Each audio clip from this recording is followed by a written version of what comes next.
মাধবপুর চুনারুঘাট আমার কনস্টিটিউয়েন্সির মানুষের জন্য তথা পুরা হবিগঞ্জের মানুষের জন্য একটি সুখবর। আপনারা জানেন কিছুদিন আগে আমি যখন আমেরিকাতে ছিলাম রমজানের সময় আপনারা কমপ্লেন করছিলেন যে দিনে 24 ঘন্টায় নাকি 24 বার বিদ্যুৎ যায়, পল্লী বিদ্যুতের বিদ্যুৎ আমাদের। তখন আমি একটা মহাসমাবেশের ঘোষণা দিয়েছিলাম আমেরিকা থেকেই, এবং আমি আমার জিএম যা আছেন যিনি জিএম সাহেবের সাথে কথা বলছি পল্লী বিদ্যুতের, উনি বলছেন যে উনি এটা দেখবেন। তারপরে আপনারা জানেন যে বিদ্যুৎ আর যাচ্ছিল না, মোটামুটি ঈদ আমরা সুন্দর মতোই করতেছিলাম। তো এরপরে জিএম সাহেব আমাকে একটা দায়িত্ব দিয়েছিলেন যে উনি যে জিনিসগুলোর কারণে লোডশেডিং করা লাগে এই জিনিসটা যদি আমি করে দিতে পারি বা সহযোগিতা করি ওনাদেরকে, তাইলে হয়তো উনি আর বেশি ইলেকট্রিসিটি আর নেবেন না, কারেন্ট আমাদের যাবে না। তো কাজটা ছিল কি, আপনারা জানেন যে শায়েস্তাগঞ্জের নসরতপুরে 11 মেগাওয়াট একটা বিদ্যুৎ উৎপাদন কেন্দ্র আছে, এইটা গ্যাসের অভাবে বন্ধ হয়ে গেছিল জাস্ট এই যে কিছুদিন আগে, যার কারণে বিদ্যুৎ উৎপাদন কম হচ্ছিল, আমরা বিদ্যুৎ পাচ্ছিলাম না। তো উনি বলছিলেন যে এই গ্যাসটা যদি আমরা উৎপাদনটা বা গ্যাসের যে লাইন, এই লাইনটা যদি আবার আমরা এই প্লান্টে যদি দিতে পারি 11 যেটা মেগাওয়াট, তাইলে হয়তো উনি আর লোডশেডিং করবেন না।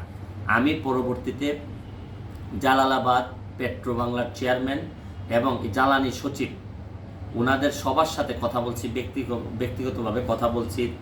বলতে গেলে আমি ওনাদেরকে যেভাবে সম্ভব এইভাবে বোঝানোর চেষ্টা করছি যে আপনারা এই গ্যাসটা যদি না দেন, আমাদের 11 মেগাওয়াট এই যে প্লান্ট এটা যদি চালু না হয় তাহলে আমরা বিদ্যুৎ পাবো না, এবং আমার মানুষদেরকে আমি তাদের যে চিৎকার এই লোডশেডিংয়ের জন্য আমি এমপি হিসাবে পুরো ব্যর্থ হব এবং মানুষ আমাকে অভিশাপ দিবে পরবর্তীতে। যাই হোক, 1 সপ্তাহের ব্যবধানে আমি ধন্যবাদ জানাচ্ছি মাননীয় জ্বালানি সচিব মহোদয়কে, আমি ধন্যবাদ জানাচ্ছি আমাদের পেট্রো বাংলার চেয়ারম্যান সাহেবকে, আমি ধন্যবাদ জানাচ্ছি জালালাবাদকে, আমি ধন্যবাদ জানাচ্ছি যে এই 11 মেগাওয়াট প্লান্টের যে নাসিম সাহেব যিনি প্লান্টের ইনচার্জ, তিনি অনেক কষ্ট করেছেন।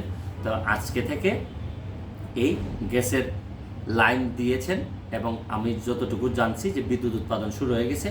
এখন আর আশা করা যাচ্ছে যে আমাদের এইরকম লোডশেডিং হবে না, আমরা লোডশেডিং হইলেও আমরা জিএম সাহেবকে জবাবদিহিতার আওতায় নিয়ে আসতে পারবো, কারণ ওনার কাছে বরাদ্দ আছে। আমি এবং ওনাকে এটাও বলছি যে আমাদের বিদ্যুৎ যেন অন্য জায়গায় না যায়, এটার জন্য ব্যবস্থা করার জন্য যা যা লাগে এটা আমরা যদি উনি প্রয়োজন মনে করেন আমাকে ডাকলে আমি অবশ্যই যাব। সুতরাং আমি এমপি হিসাবে এটা মনে করি আমার জবাবদিহিতা যে আমি কি কি করতেছি এবং আপনাদের বিদ্যুতের জন্য কি কি করতেছি। আশা করি একটা আমূল পরিবর্তন হবে। ভালো থাকুক আমার মাধবপুর চুনারঘাটের মানুষ তথা হবিগঞ্জের মানুষ।